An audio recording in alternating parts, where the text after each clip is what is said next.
I refused to let my girlfriend move in after she lost her apartment. Now, she says I abandoned her and lied. I, 28M, have been dating my girlfriend, 27F, for a little over 2 years now. Things have been good overall. We've had our ups and downs like any couple, but for the most part, it's been steady, supportive, and loving. We do not live together. I own my house. It was inherited from my grandparents a few years ago, and it's completely paid off.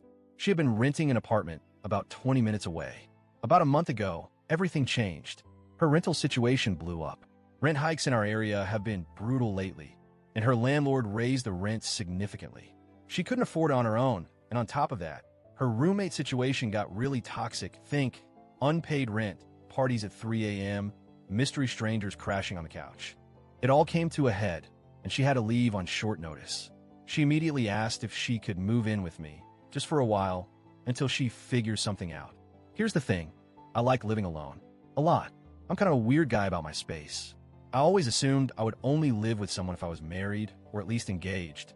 Even then, it would have to be intentional, not just because life forced our hand. I need my home to feel safe and peaceful. It's a huge deal for me mentally and emotionally. Plus, if I'm being honest, even after 2 years, I didn't feel like we were at the move-in together point yet. We hadn't had serious talks about the future, finances, or long-term plans. Things were comfortable, sure, but living together? That's a big step. So, I told her no, gently. I explained it wasn't because I didn't love her, but because I wasn't ready. I offered to help her find a short-term rental, or even cover a few weeks of an Airbnb while she got sorted. I really tried to show her I cared. I just couldn't sacrifice my boundary. She did not take it well. She blew up at me, said I was abandoning her when she needed me most, accused me of choosing my stupid house over our relationship. She moved in with a friend temporarily, but barely speaks to me now. Mutual friends got involved too. Some said I was selfish, cold, heartless. One even said, if you loved her, you'd make room for her. I feel terrible, but I also feel like letting her move in out of guilt would have been a terrible idea. Ida? Update 1. First, I wasn't expecting this many responses. Thank you to everyone who took the time to reply thoughtfully, even the ones who were blunt or critical. I read every comment. Some of it stung, but it helped. After sitting with everything, I realized now this situation revealed some bigger cracks in our relationship that I hadn't wanted to look at. We had been coasting, enjoying the day-to-day, but we never really sat down and talked about the hard stuff, where we see ourselves in 5 years, whether we want marriage, how we view living together. I assumed we were on the same page because we got along and spent a lot of weekends together. Clearly, we weren't. I reached out to her again a few days ago. I didn't want to leave things angry. We met for coffee. I explained that my refusal wasn't about not loving her or seeing a future. It was about how I wanted to take steps forward, with intention, not panic. She was still furious. She said it felt like I pulled the rug out from under her, that after 2 years, she thought we were already building toward a life together. She said me refusing to help in her time of need proved I didn't take the relationship seriously, that I played house but never intended to make her part of it. It broke my heart to hear that, but I don't think she's completely right. I do take relationships seriously. That's why I didn't want to rush into a major commitment under crisis. It became pretty clear we're fundamentally mismatched in what we expect from a partner. She needs someone who would have immediately said yes, no hesitation. I'm someone who needs space, conversations, intentional decisions. I don't think we're coming back from this. I'm heartbroken. I miss her like crazy, but I also feel a weird sense of relief. I see now that delaying serious conversations doesn't make problems go away. It just delays the inevitable. If you're reading this and you're in a long-term relationship, have those hard talks early. Please, it's better to know now than 2 years down the road when someone is packing their life into boxes. Update 2. After our rough coffee conversation, we tried one more time to sit down and really talk. I gave her space to express everything, her hurt, her anger, her feelings of betrayal. I listened. I tried to explain again, calmly, that I wasn't rejecting her. I was rejecting the idea of moving in together because it felt reactive, not planned. She couldn't hear it, or didn't want to.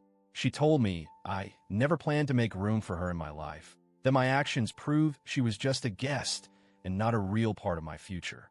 She said she felt stupid for thinking otherwise. At that point, it felt like no amount of explaining would fix it. The trust was gone. The vision of the relationship, what it could have been, had cracked in half. Before we parted ways, I told her I didn't want to leave her stuck financially. Even though we were breaking up, I offered her enough money for a security deposit and first month's rent somewhere new. I said it wasn't charity. It was because I still cared, even if we weren't together. She accepted the money. I thought we were ending things amicably. I was wrong. Mutual friends started reaching out, asking what happened. Some were really accusatory. Why did you kick her out? I thought you two were moving in together. How could you abandon her when she was homeless? Turns out, she had been telling people a very different version of events. That we had plans to move in together. We didn't. That I kicked her out.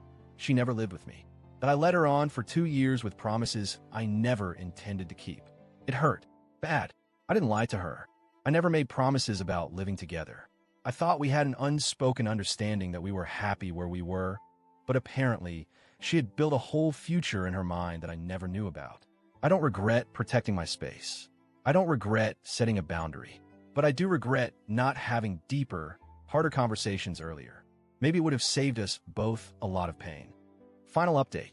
Some people in the comments, and even some real-life friends, asked, why were you so hesitant about moving in together after 2 years? Isn't that normal? I didn't answer before because it's personal. But after all this, I realize it matters to the story. The truth is, I have baggage.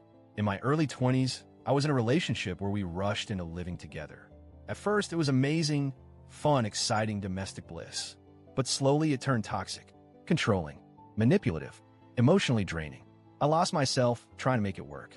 I stayed way longer than I should have because leaving felt like failing.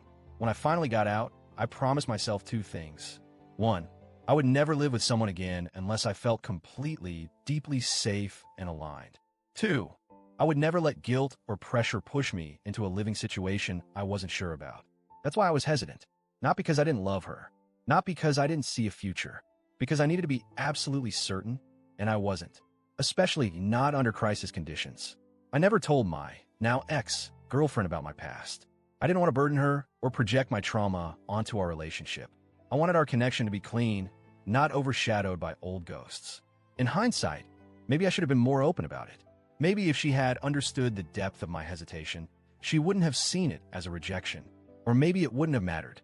Maybe we still would have ended up exactly here. I'm sad. I miss her.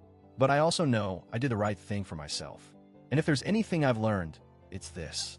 Love doesn't mean abandoning yourself. Love doesn't mean sacrificing your peace to prove a point. And real partnership means building together intentionally, not just reacting to emergencies.